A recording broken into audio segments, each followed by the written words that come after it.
বিসমিল্লাহির রহমানির রহিম। শুনছেন QM Quranic Messages YouTube channel. সালাম জানাচ্ছি আপনাদের সকলকে। সালামুন আলাইকুম। আজকের আলোচ্য বিষয় যে রমাদান মাসে যেভাবে আমরা বিদআত করছি, খুব গুরুত্বপূর্ণ বিষয়, একটু গুরুত্ব দিবেন। আর বিদআতরত অবস্থায় যদি আমরা রোজা রাখি, সে রোজা হবে না। এখন আসুন যে বিদআত কি, কোরআনে যা হুকুম বিধান দেয়নি সেটা যদি আমরা পালন করি, অনুমান ভিত্তিক যদি কোনো কিছু পালন করি, এবং কোরআনে যা হুকুম বিধান দিয়েছেন সেটাকে বাড়িয়ে বা কমিয়ে যদি আমরা ইবাদত করি, সেটা বিদআত। এবার আসুন যে রমাদান মাসে আমরা কিভাবে বিদআত করছি, খুব সহজভাবে বলছি ভাই, এবং সহজভাবে বুঝে নেবেন।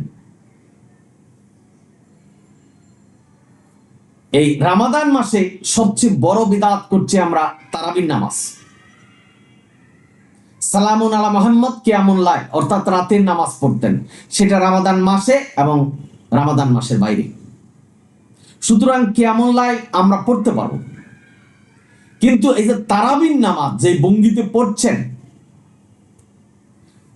যেমন 4 রাকাত 2 রাকাত করে পড়ে 4 রাকাত শেষে সুবহানাল্লাহ জিল মুলকে, এই যে দোয়া মসজিদ কাঁপাচ্ছেন, এই ধরনের নির্দেশনা কোরআন দেয়নি।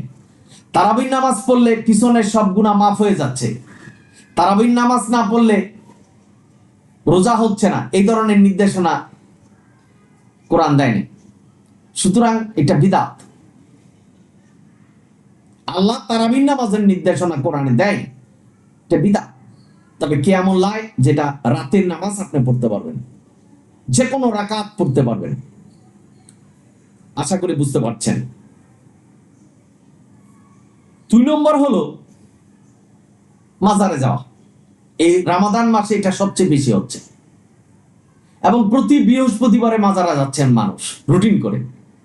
যাদের বাচ্চা হয় না, মাজারে যে বাচ্চা চাচ্ছেন, ক্ষমা চাচ্ছেন, রহমত চাচ্ছেন, এবং ধনী হওয়ার জন্য অর্থ সম্পদ চাচ্ছেন। যিনি মাজারে ঘুমিয়ে আছেন, কিছুই দেওয়ার ক্ষমতা নেই। সুতরাং কোরআন এই ধরনের নির্দেশনা দেয়নি। যারা এটি করছেন তারা বিদআত করছেন। ভাই বোনেরা, আপনারা যারা শুনছেন, আরেকটা গুরুত্বপূর্ণ বিষয় বিদআত করা হচ্ছে, সেটা হলো পিতামাতার জন্য লোক খাওয়ানো। অর্থাৎ গরু, ছাগল, মুরগি যা আছে এগুলি কেটে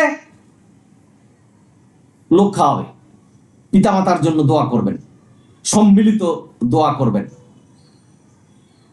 যাদের পিতামাতা, তারা কিন্তু কিছুই করবে না, হুজুর ডেকে এনে দোয়া করাবেন। এবং রমজান মাস ছাড়া অন্যান্য মাসে কোনো খবর নাই, এই রমাদান মাসে এসে এগুলি করবেন। আল্লাহ এই ধরনের নির্দেশনা দেন। সুতরাং এটা বিদআত। এবং যেই হুজুরকে যত বেশি টাকা দেওয়া হবে, যে মোল্লাকে, সে তত বেশি দোয়া করবেন। ভাই বোনেরা, আপনারা যারা শুনছেন, সুতরাং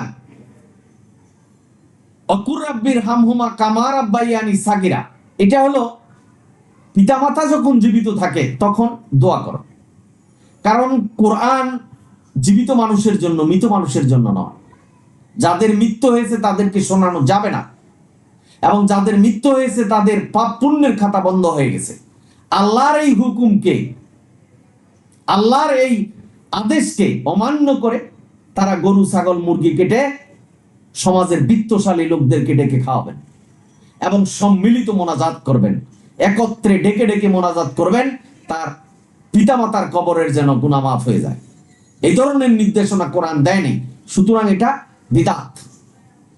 যারা করছেন তাদের রোজা কবুল হবে না, কারণ বিদআত যারা করবেন, সত্য মিথ্যাকে যারা মিশ্রিত করবেন,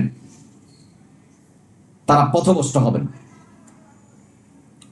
এবার আসুন যাকাত। যাকাত শব্দের অর্থ হলো শুদ্ধ হওয়া। তো সাদাকা করে আপনি যাকাত হবেন, শুদ্ধ হবেন। যাকাত দেয় কি করে? মোল্লারা বলছেন 2.5% যাকাত দিতে হবে, টাকাটা 1 বছর ঘুরতে হবে, এবং এই রমজান মাস আসলেই যাকাতের হিড়িক পড়ছে। অথচ আল্লাহ বলছেন সাদাকা করো। আল্লাহ বলে দিচ্ছেন কি পরিমাণ সাদাকা করবে। অতিরিক্ত আমার চলার যে অর্থ, এটা যদি বাসে যেটা অতিরিক্ত থাকে সবগুলি সাদাকা করে দাও। ভাই বোনেরা, আপনারা যারা শুনছেন, কাকে সাদাকা করতে হবে সে কথা আল্লাহ কোরআনে বলে দিয়েছেন। পিতামাতা, আত্মীয় স্বজন, দরিদ্র আত্মীয় স্বজন, এতিম, মুসাফির, ঋণগ্রস্ত, তাদেরকে দান করো। আল্লাহ এই নির্দেশনা দিয়েছেন। ভাই বোনেরা, আপনারা যারা শুনছেন, এই যে 2.5% আর টাকাটা 1 বছর ঘুরতে হবে, এই ধরনের নির্দেশনা কোরআন দেয়। সুতরাং এটা বিদআত। যারা এই 2.5% এবং 1 বছর টাকা ঘুরতে হবে এইভাবে সাদাকা করছেন, সেটা কোরআনের নির্দেশনা নয়, সুতরাং বিদআত হচ্ছে। আরেকটা হলো ইফতারি দেওয়া। ইফতারির কথা আল্লাহ কোরআনে বলেনি। ইফতারি কি? অর্থাৎ আমাদের রোজা শেষ হয়ে যাবে, আমরা খাওয়া দাওয়া করবো। এই মোল্লারা বলছেন ইফতারি দিলে যাকে দেওয়া হবে একটা রোজার সওয়াব হবে, যে রোজা রাখছে তার রোজার কোনো কমতি হবে না। এই ইফতারিকে সামনে নিয়ে ইফতারি নাড়াচাড়া করবে, দোয়া করবে, ইফতারির সময় নাকি দোয়া কবুল হয়, এই ধরনের নির্দেশনা আল্লাহ কোরআনে দেয়নি। আল্লাহ বলছেন যখন আমাদের আল্লাহর কাছে কিছু চাওয়ার প্রয়োজন, নামাজে দণ্ডায়মান হতে হবে এবং আল্লাহর কাছে চাইতে হবে, এবং যে কোনো সময় যে কোনো পরিস্থিতিতে আমরা আল্লাহর কাছে চাইতে পারি, শুধু ইফতারির সময় নয়। যেহেতু ইফতারির সময় দোয়া কবুল হয়, এই ধরনের নির্দেশনা দেয়নি, তার মানে এটা বিদআত। ভাই বোনেরা, আপনারা যারা শুনছেন, এবার আসুন হুজুর খাওয়ানো। আমাদের সমাজে অনেক পরিবার আছে যারা বলছেন যে রমজান মাস এসেছে, হুজুর খাওয়াতে হবে। হুজুরদেরকে দাওয়াত দিয়ে এনে, মোল্লাদেরকে দাওয়াত দিয়ে এনে খাওয়াচ্ছেন, তাদেরকে কিছু অর্থ সম্পদ দিয়ে দিচ্ছেন, তারা খুশি হয়ে চলে গেল, সম্মিলিত একটা লম্বা মোনাজাত দিয়ে চলে গেল। এই যে হুজুর খাওয়াতে হবে, হুজুর খাওয়ালে সওয়াব হয়, তারা দোয়া করলে দোয়া কবুল হয়, এই ধরনের নির্দেশনা কোরআন দেয় নাই, সুতরাং এটা বিদআত।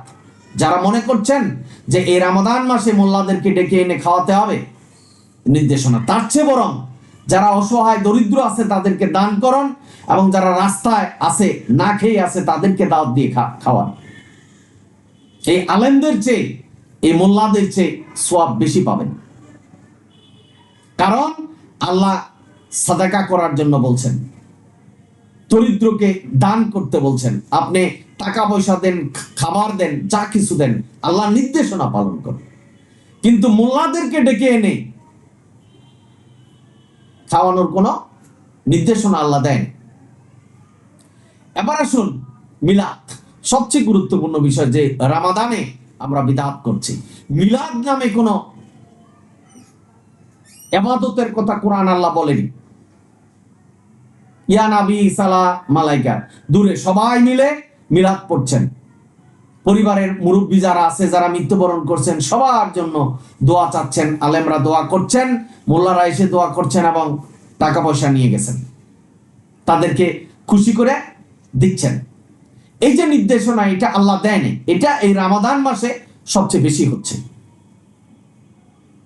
যেহেতু আল্লাহর এই নির্দেশনা নেই, মিলাদ পড়তে হবে, নবীর নামে জিকির করতে হবে, নবীর নামে এই মানে সুর দিয়ে গান গেতে হবে, এই ধরনের কোন নির্দেশনা আল্লাহ দেয়নি, এবং মিলাদ পড়ালে সওয়াব আছে, এই ধরনের নির্দেশনা দেয়নি। সুতরাং এটা বিদআত। আর বিদআত যারা করবে তাদের স্থান হবে জাহান্নামে, এটাই সত্য। ভাই বোনেরা, আপনারা যারা শুনছেন, এবার আসুন আরেকটা গুরুত্বপূর্ণ বিষয়, সেটা হলো কোরআন খতম। এই কোরআন খতম দেওয়ার কোন নির্দেশনা কোরআন আল্লাহ দেয়নি। কোরআন আমাদের একটা নির্দেশনা, এটা আমাদের বুঝতে হবে আল্লাহ কি বলছেন, সে অনুসারে আমাদের জীবন প্রতিষ্ঠা করতে হবে। আল্লাহ কি আদেশ নির্দেশ দিয়েছে সেটা আমাদের জানতে হবে।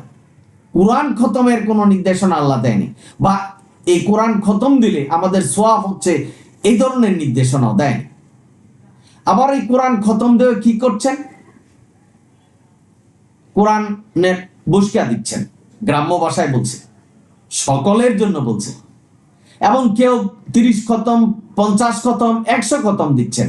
যার যার নামে আবার খতম, পিতা মাতার নামে খতম দিচ্ছেন, ছেলে মেয়েদের নামে খতম দিচ্ছেন, বসকা দিচ্ছেন। এই যে বসকিয়া, এই ধরনের কোন নির্দেশনা কোরআন দেয় নাই। অর্থাৎ কোরআন খতম দেওয়ার বিষয় নয়। ভাই বোনেরা, আপনারা যারা শুনছেন, এই ধরনের নির্দেশনা আল্লাহ দেন। সুতরাং এটা বিদআত। আরেকটা হলো নতুন সংযোজন, যেটা খতমে তারাবি। অর্থাৎ তারাবির মধ্যে কোরআন খতম হচ্ছে, এমন জোরে কোরআন পড়ছেন যেখানে আল্লাহ বলছেন কোরআনকে ধীরস্থির ভাবে পড়ো। আর যারা এই খতমে তারাবির মধ্যে গেছেন তারা বুঝতে পারবেন যে তারা কি স্পিডে পড়ছে, কি পড়তেছে, বা তারা কি ভুল পড়ছে না শুদ্ধ পড়ছে, কেউই বুঝবে না। অর্থাৎ এই খতমে তারাবির নির্দেশনা আল্লাহ দেয়নি, এটা মানুষের বানানো। সুতরাং এটা বিদআত। আমরা যারা সোয়াবের আশায় যাচ্ছি, এই কোরআন যেভাবে পড়ছেন এটা কি শুদ্ধ হচ্ছে না হয়নি, বা যারা পিছনে আছে তারা কি শুনছেন, কিছুই বোঝা যাচ্ছে না। এইভাবে কোরআন পড়া, এটা নির্দেশনা আল্লাহ দেয়নি, তার মানে এটা বিদআত। যদি কেউ আছেন যে কাউন্টার দিতে পারবেন যেটা আল্লাহ নির্দেশনা দিয়েছে খতমে তারাবির, বা কোরআন খতম দেওয়ার নির্দেশনা আল্লাহ দিয়েছেন, তাহলে আমাকে জানাবেন। বৈশিকা দেওয়া, এই ধরনের নির্দেশনা আল্লাহ দিয়েছেন কিনা আমাকে অবশ্যই জানাবেন। যদি না পান তাহলে এটা শিরক, বিদআত। ভাই বোনেরা, আপনারা যারা শুনছেন, কারণ আল্লাহ নির্দেশনা দিবে, কার নির্দেশনা আপনি পালন করছেন, আল্লাহর পরিবর্তে যদি কারো নির্দেশনা পালন করেন সেটা শিরক। সুতরাং আল্লাহর নির্দেশনা এমন নেই, এটা বিদআত।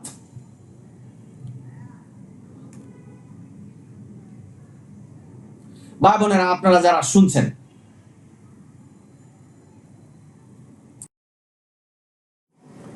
সর্বশেষ হলো কালেকশন।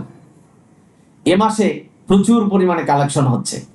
তারাবি, খতমে তারাবি যারা পড়াবেন তাদের জন্য টাকা কালেকশন করছেন, যারা নামাজ পড়াবেন তাদের জন্য টাকা কালেকশন করছেন, ওয়াজ করছেন যে এই খতমে তারাবি বা তারাবির নামাজ যারা পড়ছেন পিছনের গুনাহ মাফ হয়ে যাচ্ছেন। এবং আমি অনেককে জিজ্ঞাসা করে দেখছি যে মোল্লারা তারাবির নামাজ পড়াচ্ছেন, তাদের যদি টাকা না দেওয়া হয় তাহলে তো তারাবির নামাজই হচ্ছে না। এই ধরনের মনোবৃত্তি আমাদের সমাজের মানুষের প্রচলিত, মানুষের ভিতরে এরকম বিশ্বাস জন্ম হয়েছে যেটা কোরআনের বাইরে বিশ্বাস। অর্থাৎ আল্লাহ এই ধরনের নির্দেশনা দেয়নি, বিদআত। সুতরাং ভাই বোনেরা, আশা করি আপনারা বুঝতে পারছেন যে রামাদানে কিভাবে আমরা বিদআত করছি। আর এই বিদআতরত অবস্থায় যদি আমাদের মৃত্যু হয় তাহলে অপবিত্র মৃত্যু হবে। কারণ বিদআত শব্দের অর্থই হলো মানে কোরআনে যা হুকুম বিধান নেই তা পালন করা, অনুমান ভিত্তিক পালন করা, মানুষের হুকুম বিধান পালন করা, এবং আল্লাহ যা হুকুম বিধান দিয়েছেন সেটাকে বাড়ানো বা কমানো। সুতরাং ভাই বোনেরা যারা শুনছেন, আশা করি আপনারা বুঝতে পারছেন, এবং সেই বিদআত যেন আমাদের ভিতরে না থাকে সেই চিন্তা গবেষণা আমাদের করতে হবে। আমরা সমাজে ব্যবসা বাণিজ্য করি, যে হিসাবপত্র করি, আমাদের জীবন কিভাবে পরিচালনা করবে, মরার পরে যে আর একটা জীবন আছে, এখানে যে আমরা পরীক্ষা দিচ্ছি, আমাদের যে হিসাব করে চলতে হবে, সেই হিসাবটা যেন আমাদের সঠিক থাকে। এই মেসেজই আমি QM Quranic message YouTube channel থেকে আপনাদের দিচ্ছি আজকে। ভাই বোনেরা, সুতরাং এই রামাদান মাসে যেন বিদআত না হয়, এটা আমাদের মানতে হবে। পিতামাতা যারা মৃত্যুবরণ হয়েছেন তাদের ভাগ্য নিয়ে তারা চলে গেছেন, এই কোরআন খতম দিয়ে বা লোক খাওয়ায় তাদের কবরে আর পাপ পুণ্য পাঠানো যাবে না। এটাই কোরআনের নির্দেশনা। মৃত মানুষকে আর শোনানো যাবে না। মৃত্যু হয়ে গেছে, সে অন্য জগতে চলে গেছে। আমরা মায়ের পেটে ছিলাম, যেমন মায়ের পেটে আমরা জীবিত ছিলাম, আমাদের কোনো কিছু মনে নেই, ঠিক তদ্রুপ এই দুনিয়া থেকে যখন চলে যাবেন, এই দুনিয়া আর কোনো কথা মনে থাকবে না। বা বোনেরা, আপনাদের মনে প্রশ্ন জাগতে পারে যে জান্নাতে যদি ইচ্ছা করেন, কারণ ফ্যামিলির সাথে দেখা করতে পারেন, সেটা হলো আল্লাহ করবেন, আল্লাহর কাছে যা চাইবেন তাই দিবেন। তখন যেমন আমি যদি আমার মাকে বলি যে আমার মায়ের, আমি তোমার পেটের ভিতরে কেমন ছিলাম, ইনি যেমন উত্তর দিতে পারবেন না, কিন্তু এই দুনিয়ার খবর আপনি আল্লাহর কাছ থেকে শুনতে পারবেন, কারণ আল্লাহ হলো আমাদের সৃষ্টিকর্তা। যদি আপনি জিজ্ঞাসা করেন, কারণ ওইখানে আপনি যা চাবেন, যা জানতে চাবেন, সব কিছু আল্লাহ জানিয়ে দিবেন। যদি আপনার মনে হয় যে আমার পিতা কে ছিলেন, আল্লাহ আপনাকে জানিয়ে দিবেন। ভাই বোনেরা, আপনারা যারা শুনছেন, সুতরাং আসুন বেদাত মুক্ত এই রমাদান আমরা অতিবাহিত করি। এটাই আজকের QM Quranic message YouTube channel থেকে আপনাদের মেসেজ দিচ্ছে। আপনারা সকলেই ভালো থাকুন, সুন্দর থাকুন। আলহামদুলিল্লাহি রাব্বিল আলামিন। সালামুন আলাইকুম।